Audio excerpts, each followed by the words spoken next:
बिस्मिल्लाहिर्रहमानिर्रहीम, अस्सलाम वालेकुम। देसी खाने किचन में खुश आमदीद। आज मैं आप लोगों के साथ गर्मियों के हवाले से बहुत ही ज़बरदस्त रेसिपी शेयर करूंगी। इससे आपका मैदा भी बहुत ही अच्छे से काम करना शुरू कर देगा। जो लोग सालन नहीं खाते, स्पेशल उनके लिए ये चटनी की रेसिपी शेयर करूंगी। इसमें हम सीक्रेट चीज़ें डालेंगे जिससे चटनी का मज़ा इंतहाई दुबाला हो जाएगा। इतनी ये मज़े की बन के तैयार होती है। आप एक दफ़ा ये चटनी बनाएंगे तो रोटी से ज़्यादा आप चटनी खाना पसंद करेंगे। गर्मियों में अक्सर लोगों का सालन खाने को दिल नहीं करता। काफ़ी सारे मसाइल होते हैं, जैसा कि लोगों को मैदे का मसला होता है और बच्चों को नक्सीर का मसला होता है। तो इसमें माएँ सभी चाहती हैं कि बच्चों को सालन बहुत कम दिया जाए। इसी हवाले से बहुत ही ज़बरदस्त सी चटनी की रेसिपी शेयर करूंगी, बहुत मज़े की बनती है। तो इसके लिए हमें क्या क्या चीज़ें चाहिए। सबसे पहले यहाँ पर हमें हरा धनिया चाहिए। हरा धनिया मैंने काट लिया है, आप चाहे तो इसको वैसे भी डाल सकते हैं। मोटे मोटे अपने डंडल निकाल देने हैं। तकरीबन 2 से 3 खाने के चम्मच है। उसके बाद यहाँ पर मैंने ले लिया एक तीखे वाली हरी मिर्च ली है और 2 अदद जो मिर्च है ये कड़वे वाली नहीं है। उसके बाद यहाँ पे मैंने ले लिया 1 इंच अदरक का टुकड़ा,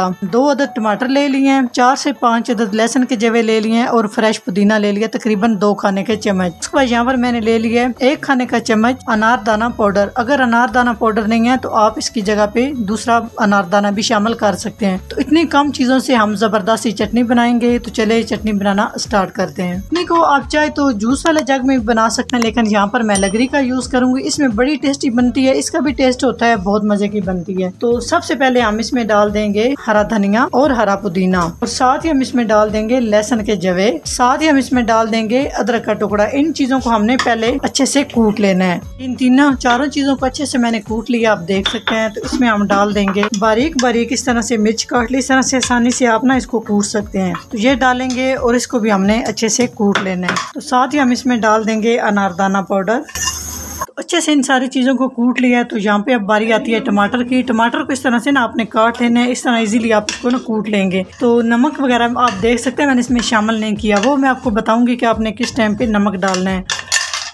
तो इसको भी हम कूट लेंगे। तो यकीन जाने गांव में ये बहुत ज़्यादा चटनी बनाई जाती है और तंदूर की रोटी के साथ इसको एंजॉय किया जाता है। पराठा हो या सूखी रोटी आप बनाएं, बहुत ही ये टेस्टी बनती है और बहुत मज़े की बनती है। सारी चीज़ों को हमने कूट लिया, तो इसको ना दर दरा सा रखना है। इस तरह बड़ी टेस्टी बनती है। मुकम्मल आपने इसका पेस्ट नहीं बना देना। आप देख सकते हैं इस तरह से मैंने इसको कूट लिया है। अभी हम इसमें डाल देंगे ½ टी स्पून नमक या अपने टेस्ट के हिसाब से। बाकी इसमें हम कोई मसाला नहीं डालेंगे। इसे मिक्स करेंगे। नमक पहले इसलिए नहीं डाला था कि नमक जो है डालने से सब्जियां धनिया वगैरह पानी छोड़ जाता है, तो इस तरह कूटना मुश्किल हो जाता है। इसलिए हमने सबसे लास्ट में जो है ना नमक शामिल किया। तो यहाँ पे टेस्ट कर लें, अगर कम लगे तो नमक थोड़ा सा ना आप और ऐड कर सकते हैं। तो बहुत ही मजे की हमारी ये चटनी बन के तैयार हो चुकी है। तो चटनी को भी हम डिश आउट करते हैं। तो माशाल्लाह आप इसकी लुक चेक करें, कितनी जबरदस्त और कितनी मजे की हमारी ये हरी चटनी बन के तैयार हो चुकी है। तो अगर ये मेरी चटनी की रेसिपी जरा सी भी अच्छी लगे तो लाइक एंड शेयर कीजिएगा। चैनल को सब्सक्राइब नहीं किया तो प्लीज चैनल को सब्सक्राइब करें और बेल आइकन लाजमी प्रेस करें। इससे मेरी हर नई आने वाली वीडियो आप सबसे पहले देख सकेंगे। इंशाल्लाह ताला एक नई रेसिपी के साथ हाजिर होंगे। तब तक के लिए अल्लाह हाफिज।